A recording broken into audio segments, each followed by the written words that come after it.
Informative T V کے معزز دوستوں، میں ہوں حسن اور آپ تمام دیکھنے اور سننے والوں کو خوش آمدید اور السلام علیکم۔ عرب ممالک میں آنے والے اکثر انبیاء کا ذکر قرآن مجید میں آیا ہے اور ان کی قوموں کے احوال بھی صراحت سے بیان کیے گئے ہیں۔ قوم عاد عرب کی قدیم ترین قوم تھی۔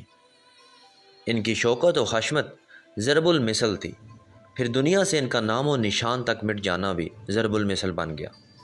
قرآن کے مطابق اس قوم کا مسکن احقاف کا علاقہ تھا، جو حجاز، یمن اور یمامہ کے درمیان واقع ہے۔ یہیں سے ان لوگوں نے پھیل کر یمن کے مغربی ساحل سے عراق تک اپنی طاقت کا سکہ روا کر دیا۔ قوم نوح کی تباہی کے بعد دنیا میں جس قوم کو عروج عطا ہوا وہ یہی قوم تھی، یعنی قوم عاد تھی۔ یہ لوگ جہاں آباد تھے وہ ایک سرسبز و شاداب علاقہ تھا۔ آج اس کی یہ حالت ہے کہ وہاں پر ایک بہت بڑا صحرا موجود ہے۔ قوم عاد کی تباہی اور بربادی کا سبب ان کا وہ طرز زندگی تھا جو انہوں نے خود اپنے لیے پسند کیا تھا، اور یہ ان کو تباہی اور بربادی کی طرف لے گیا۔ اللہ نے اس قوم کو سوچنے اور سمجھنے کا پورا موقع دیا، ان کے فہمائش کے لیے رسول بھیجے، مگر انہوں نے اپنی روش نہیں بدلی اور اللہ کے عذاب کو دعوت دی۔ قرآن میں ارشاد ہوتا ہے کہ ہر کار ایک سخت طوفانی ہوا ان پر بھیج دی تاکہ انہیں دنیا میں ذلت اور رسوائی کے عذاب کا مزہ چکھا دیں۔ میرے دوستو، قوم سمود، جسے عاد اولا یا قوم صالح بھی کہا جاتا ہے، دراصل یہ ایک سرکش اور گمراہ قوم تھی۔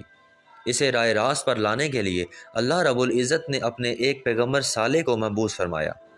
انہوں نے اپنی نبوت کا اعلان کیا تو قوم نے برہان یعنی دلیل روشن کا مطالبہ کیا اور کہا کہ اگر تم واقعی سچے نبی ہو تو پہاڑ کی چٹان سے ایک اونٹنی پیدا کرو۔ اللہ تعالیٰ نے ان کے منہ مانگا معجزہ اپنے پیغمبر کو عطا فرمایا، چنانچہ پہاڑی چٹان سے ایک بہت بڑی اونٹنی نمودار ہوئی۔ اب وہ قوم آزمائش میں پڑ گئی۔ اللہ تعالیٰ کی طرف سے حکم ہوا کہ تمہارے پاس پانی پینے کا جو ذخیرہ ہے، اس میں سے ایک دن تم پانی پیو گے اور دوسرے روز سارا پانی اونٹنی پی جائے گی۔ جو دونوں فرقوں کو اپنی باری کی پابندی کرنا ہوگی۔ قوم سمود یوں تو بہت ہنرمند قوم تھی، وہ چٹانوں کو تراش کر پہاڑوں میں خوبصورت گھر بنایا کرتی تھی۔ اس کی کاریگری کے چرچے دور دور تک پھیلے ہوئے تھے، لیکن اس سب کچھ کے باوجود اس کی بددماغی عروج کو پہنچی ہوئی تھی۔ اس کے بعد جب کہ انہوں نے مطلوبہ معجزہ دیکھ لیا تھا، انہیں نبی کی پوری اطاعت کرنا چاہیے تھی، مگر ایسا نہ ہوا، بلکہ وہ لوگ بدمستور بے دینی کمر بستہ رہے۔ بلکہ کچھ عناصر نے یہ پروگرام بھی بنا لیا کہ خدائی اونٹنی کو مار ڈالا جائے، حالانکہ حضرت صالح نے انہیں منع بھی کیا کہ اسے غلط ارادے سے مت چھونا ورنہ ہلاک ہو جاؤ گے۔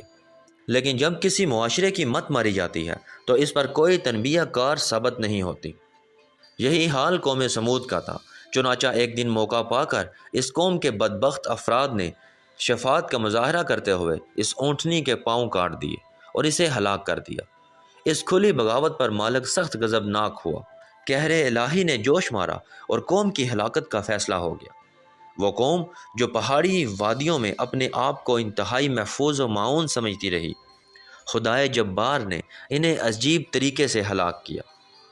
ہوائیوں کے ایک زبردست آواز پیدا ہوئی، جیسے کوئی خوفناک چنگاڑ ہوا، کوئی زبردست دھماکہ ہوا ہو۔ اس شدید آواز کے اثر سے وہ موت کا شکار ہوتے چلے گئے اور یوں آنے واحد میں ساری سرکش قوم لقمہ اوجل بن گئی۔ یہ ہے کوہ تراش قوم کا واقعہ، جو اپنے اندر بصائر لیے ہوئے ہیں کہ جہاں مالک حقیقی انسان کو اپنے عجیب مظاہر دکھاتا ہے، وہاں اس کی سزائیں بھی بڑی انوکھی ہوتی ہیں۔ نامعلوم اس شدید چیخ میں یا سخت دھماکے جیسی آواز میں کیا تاثیر تھی؟ عین ممکن ہے کہ ان کے جگر پھٹ گئے ہوں یا حرکتیں قلب بند ہو گئی ہو۔ کیا معلوم اس آواز نے ان کے کانوں کے پردے پھاڑ دیے ہوں اور ان کے اجسام ریزہ ریزہ منتشر کر دیے ہوں۔ ناظرین محترم، غور کیجئے کہ اب ہماری قوم پہ کیا عذاب آئے گا۔ اللہ معاف کرے کہ ہم بھی اپنے لیے خود عذاب پیدا کر بیٹھے ہیں۔ اگر ویڈیو اچھی لگے تو اسے اپنے دوستوں کے ساتھ ضرور شیئر کیجئے گا، اور ایسی ہی مزید انفارمیٹیو اور اسلامک ویڈیوز دیکھنے کے لیے ہمارے چینل کو سبسکرائب ضرور کیجئے گا۔ Thanks for watching. اللہ حافظ۔